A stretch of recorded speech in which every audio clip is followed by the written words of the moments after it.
नौकरी की मांग को लेकर यह प्रदर्शन किया गया है। जी हां, आपको बताते चलें कि श्रीनगर में विधानसभा के बाहर प्रदर्शन किया गया है। अग्निशमन विभाग के अभ्यर्थियों ने प्रदर्शन किया है। नौकरी की मांग को लेकर यह प्रदर्शन किया गया है। ये अपनी नौकरी मुस्तकिल कराने की मांग को लेकर प्रदर्शन कर रहे हैं। और ये तस्वीर आप देखिए, दरअसल ये विधानसभा के बाहर की तस्वीर है। श्रीनगर से विधानसभा के में आज कार्रवाई का तीसरा दिन है। विधानसभा का सेशन चल रहा है और ऐसे में विधानसभा के बाहर प्रदर्शन हुआ है। अग्निशमन विभाग के अभ्यर्थियों ने प्रदर्शन किया है। नौकरी की मांग को लेकर प्रदर्शन किया गया है। ये वो लोग हैं जो डेली वेजर्स के तौर पर या आर्जी तौर पर नौकरी करते हैं और ये अपनी आर्जी नौकरी को मुस्तकिल कराने को लेकर मांग कर रहे हैं। तो अग्निशमन विभाग के जो अभ्यर्थी हैं उन्होंने प्रदर्शन किया है और नौकरी की मांग को लेकर प्रदर्शन किया गया है। और नौकरी की मांग करते हुए इन लोगों ने एहतजाज किया है, प्रोटेस्ट किया है।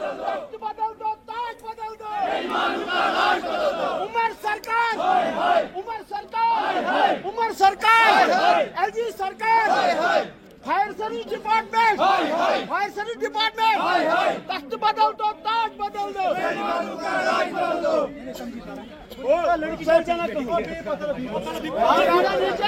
तो श्रीनगर में विधानसभा के बाहर की यह तस्वीर हम आपको दिखा रहे हैं, जहां पर विधानसभा के बाहर जोरदार प्रदर्शन किया गया। अग्निशमन विभाग के अभ्यर्थियों ने प्रदर्शन किया है और सरकार से नौकरी की मांग की गई है। बड़े पैमाने पर यह एहतजाज किया गया है, जोरदार नारेबाजी की गई है इस प्रदर्शन के बीच में और नौकरी की मांग इन लोगों ने की है। तो श्रीनगर में विधानसभा के बाहर यह जोरदार प्रदर्शन किया गया है और प्रदर्शनकारियों ने सरकार से नौकरी की बाकायदा मांग की है और अपनी मांगों को लेकर जोरदार तरीके से यहां पर हंगामा किया है, एहतजाज किया है इन लोगों ने। ये जम्मू कश्मीर असेंबली के बाहर की तस्वीर है जो हम आपको इस वक्त दिखा रहे हैं। नौकरी की मांग को लेकर जोरदार प्रदर्शन किया गया है। दरअसल आपको बता दें, अग्निशमन विभाग के अभ्यर्थियों ने प्रदर्शन किया है। सीधे श्रीनगर का रुख करेंगे, हमारे सहयोगी सरोज कफील हमारे साथ जुड़े हुए हैं। सरोज, बड़े पैमाने पर एहतजाज किया गया है और असेंबली के बाहर हमने देखा था कल डेली वेजर्स ने प्रोटेस्ट किया था और आज अग्निशमन विभाग के जो अभ्यर्थी हैं इन्होंने प्रदर्शन किया अपनी नौकरी को लेकर। क्या कुछ इनकी डिमांड है, क्या कुछ मांग है इन लोगों की? बिल्कुल बिल्कुल, आपकी आवाज थोड़ा सा कट रही है लेकिन मैं समझ रहा हूं आपका सवाल। देखिए, इस वक्त हम जम्मू कश्मीर असेंबली के ठीक बाहर है जहां पर फायर सर्विस एस्पिरेंट्स आप देख रहे होंगे हाई हाई के नारे लग रहे हैं सीएम उमर अब्दुल्ला के खिलाफ। और इसका कारण यह है कि आप देखिए 2016-17 से इनके इश्यूज है। यहाँ पर पहले तो रिक्रूटमेंट स्कैम हुआ, उसके बाद आप देखेंगे कई सारे एग्जाम्स इन्होंने दिए जिसमें रिजल्ट आने में देरी हुई और कई सारे कैंडिडेट जो है वो ओवर एज भी हो गए हैं। तो इनका इशू जो है लगातार न्यूज 18 भी पिछले 4-5 साल से कवर कर रहा था। उसके बाद एक कमेटी भी फॉर्म की गई थी उपराज्यपाल मनोज सिन्हा की तरफ से जिसमें कहा गया था कि किसी भी तरीके की डिस्क्रिपेंसी या धांधली हुई है वो सामने लाई जाएगी। कई सारे मुख्तलिफ लोगों के नाम सामने आए इस पे, लेकिन अभी तक भी इनका जो रियल इशू है वो रिजॉल्व नहीं हुआ है। इनसे बात करते हैं पहले एस्पिरेंट से। निसार साहब, बोलिए मसला क्या है क्लियरली, इस वक्त हम लाइव हैं। देखिए सर, बड़े अल्फाजों से हम, कड़े अल्फाजों से हम मजम्मत करते हैं। हम पिछले 12 सालों से सड़कों पे हैं।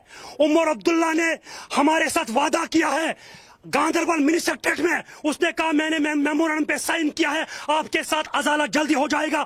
तब से लेकर आज तक 1 साल बीत गया लेकिन अभी भी एस्पिरेंट्स दरबदर ठोक रहे हैं, कभी जम्मू के सड़कों पे, कभी श्रीनगर के सड़कों पे। हम जाए तो जाए कहां, इंसाफ मांगे तो मांगे किससे? अच्छा, ये बताइए इशू कहां से स्टार्ट हुआ था? सर, इशू ये जो है 2020 में जब ये लिस्ट पब्लिश किया गया है 2020 में 3 अक्टूबर यूनिक शाम को, सैटरडे शाम को ये फायर सर्विस वालों ने अपने वेबसाइट पे ये लिस्ट निकाला, किसी और वेबसाइट पे निकाला है सैटरडे शाम को और अगले दिन संडे को उनको ज्वाइन करवाया है। पूरे इंडिया में देखे या पूरे वर्ल्ड में देखे संडे को ज्वाइनिंग होती है। इतना बड़ा स्कैम है।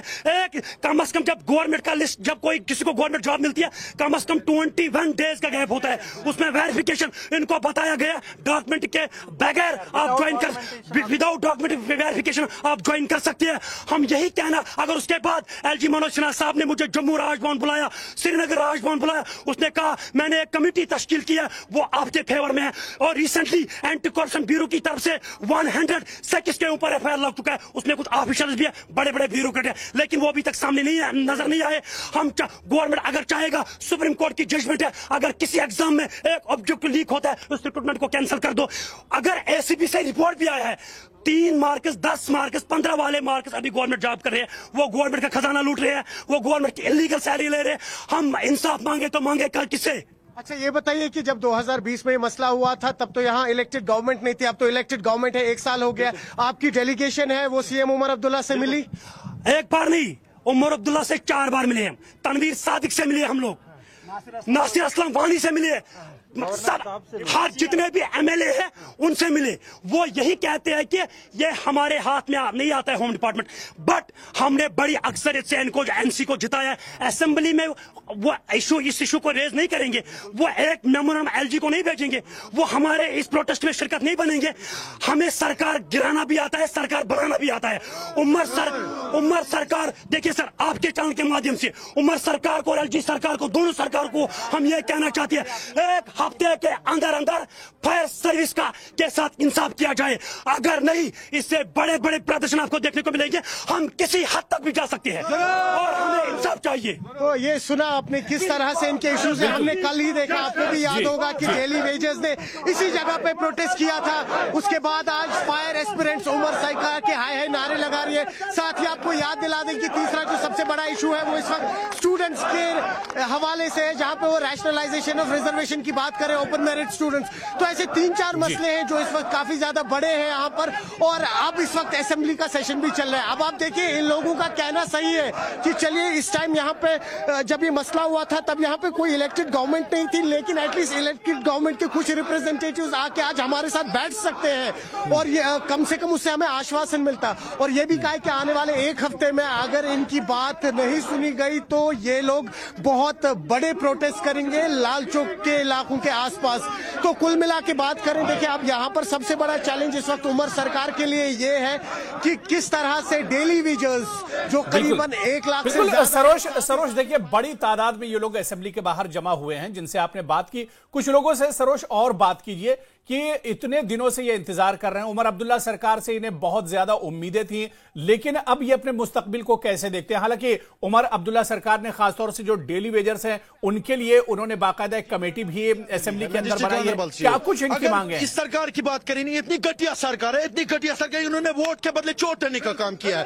शर्म की बात है, वोट के बदले इन्होंने चोट देने का काम किया है और नौजवानों का इन्होंने भविष्य 70 साल से खाया है। आज से ही नहीं, अगर एलजी मनोज सिन्हा की बात करें, वो भी ऐसे ही निकले, वो दूध के दूल्हे नहीं है। उन्होंने स्कैम पे स्कैम, स्कैम पे स्कैम, स्कैम पे स्कैम, हर एक बार इन्होंने जम्मू कश्मीर में स्कैम करवाए ताकि जम्मू कश्मीर का नौजवान मजबूर हो जाए गलत रास्ता इख्तियार करने पर।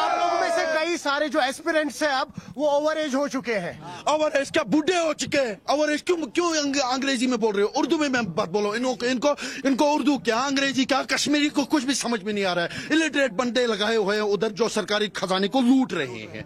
तो वो खजाना कौन दे रहा है? वो टैक्स कहां से आ रहा है? वो पब्लिक दे रही है। मरकजी सरकार क्या कर रही है? ना पूछताछ ना कुछ, सिर्फ नौजवानों के खिलाफ PSA लगाओ। अगर नौजवान सच की आवाज उठाएगा उसको या तो लॉकअप के अंदर लगाओ या तो उसका जबान बंद करवाओ। सरोज यहां पर देखिए, इन लोगों की बात सुनने से पहले यह भी समझना होगा कि 2016 से अब तक आखिर क्या कुछ हुआ है। सरोज इस बारे में, क्योंकि साल 2016 के बाद से आप देखिए ये सरकार बनी और उसके बाद इनकी बहुत सी उम्मीदें थी, लेकिन अब तक इनके साथ क्या कुछ होता रहा है? क्योंकि पुरानी सरकारें भी सिर्फ वादे करती रही हैं और इनके वादे एक तरह से वफा नहीं हुए। तो साल 2016 से लेकर 2025 तक अब ये अपने आप को एक तरह से ठगा हुआ महसूस कर रहे हैं। बिल्कुल सही कह रहे हैं, बिल्कुल ठगा हुआ महसूस कर रहे हैं, क्योंकि जितनी भी यहाँ गवर्नमेंट्स आई, भले इलेक्टेड गवर्नमेंट्स थी या नॉमिनेटेड यहाँ पे पदों पे लोग बैठे, ये कह रहे हैं कि हमें हर जगह से ही बेट्रेल मिला है, धोखा मिला है। और इनका ये कहना है कि जब हम गवर्नमेंट बना सकते हैं तो हम गवर्नमेंट गिरा भी सकते हैं।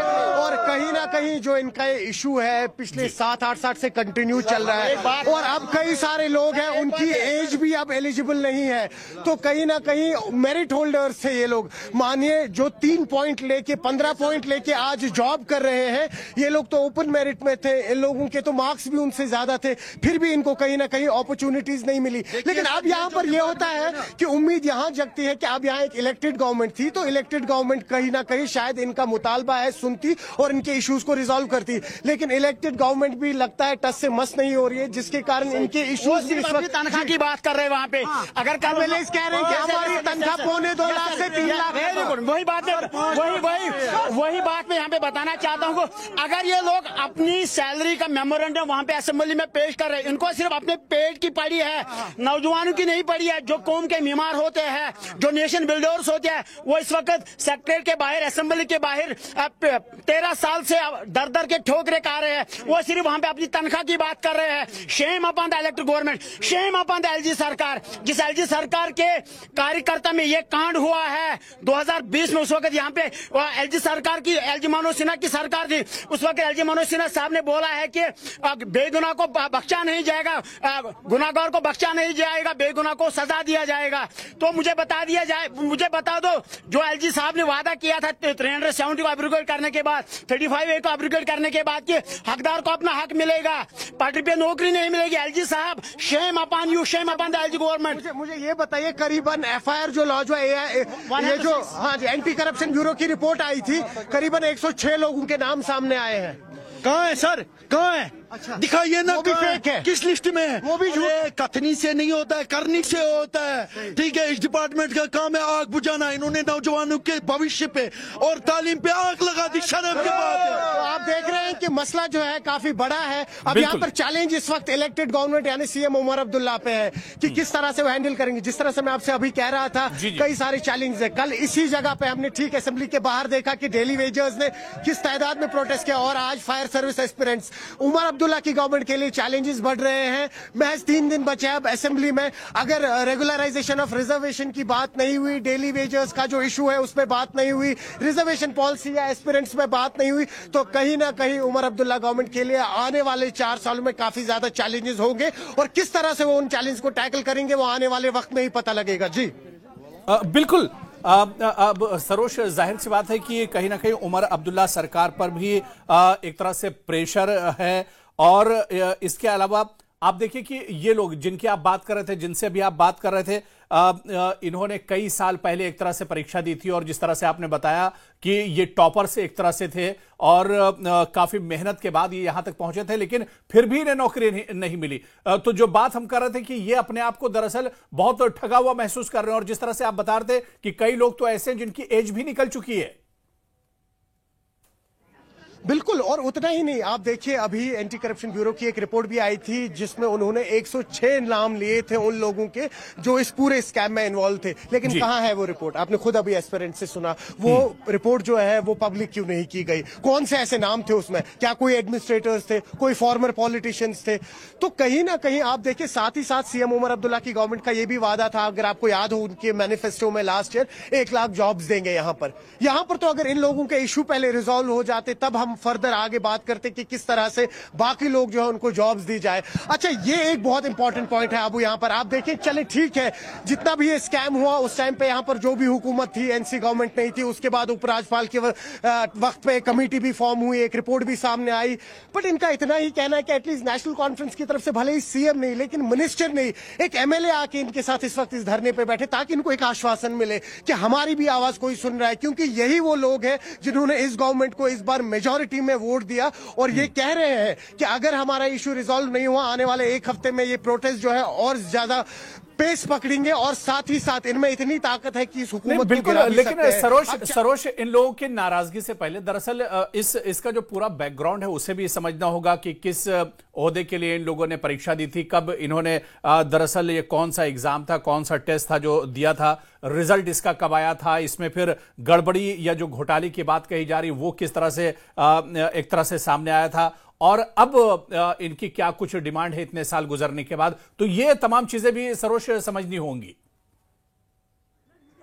बिल्कुल, देखिए अब आपको बताऊं, जो भी अभी हम देख रहे हैं इस वक्त, उनको भी बताते चलें कि ये मसला जो है 2016-17 में लगभग ये फायर एस्पिरेंट्स जो है इन्होंने एग्जाम्स दिए थे।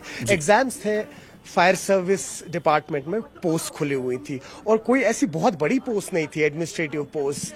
फायर एंड इमरजेंसी में जो फायर फाइटर्स होते हैं उनकी पोस्ट के लिए इन्होंने अप्लाई किया था। तो अब आप सोचे, आज से 10 साल पहले, 12 साल पहले ये 30 की एज थी इन एस्पिरेंट्स की। उसके बाद क्या हुआ, जो ही रिजल्ट बाहर आया, जिस तरह से आपने सुना सैटरडे रात में रिजल्ट बाहर आया, और जो रिक्रूट किए गए इस फायर एंड इमरजेंसी डिपार्टमेंट में, पहले तो वो मेरिट होल्डर्स नहीं थे, उनके नंबर 3 आए थे, 15 नंबर्स आए थे।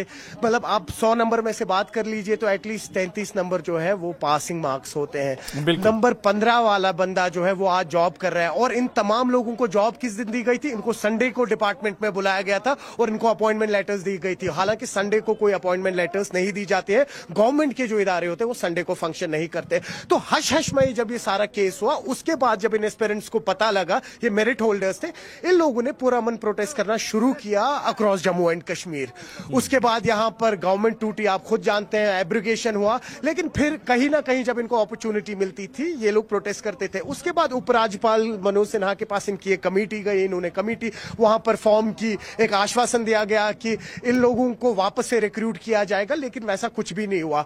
इनफैक्ट एसीबी ने जब केस सामने डाला, जिस तरह से मैं आपसे कह रहा था, 106 लोगों का नाम सामने आया जिनने धांधली की थी इसमें, और उसके बाद 2016-17 से लेके अभी तक इनका इशू रिजॉल्व नहीं हुआ। हालांकि तब पीडीपी की हुकूमत हुआ करती थी यहां पर। उसके बाद एलजी मनोज सिन्हा ने भी इन्हें आश्वासन दिया, और अब सीएम उमर अब्दुल्ला की गवर्नमेंट है, और इनको प्रोटेस्ट करने से भी मना किया था एक वक्त के लिए। लेकिन अब जाके, जबकि यहाँ इलेक्टेड गवर्नमेंट है, अब इनकी एज भी निकल चुकी है, तो यही चाह रहे हैं कि किसी भी तरीके का कंपनसेशन, और इनका कंपनसेशन क्या होगा, मुआवजा क्या होगा? आप पैसे तो दे नहीं सकते इन्हें, एटलीस्ट जो भी एलिजिबल है उन्हें आप रिक्रूट करें फायर एंड इमरजेंसी डिपार्टमेंट में। तो ये सारा मामला था, बेसिकली एक स्कैम हुआ था जिसमें जो डिजर्विंग कैंडिडेट्स नहीं थे उनको नौकरियां मिली थी।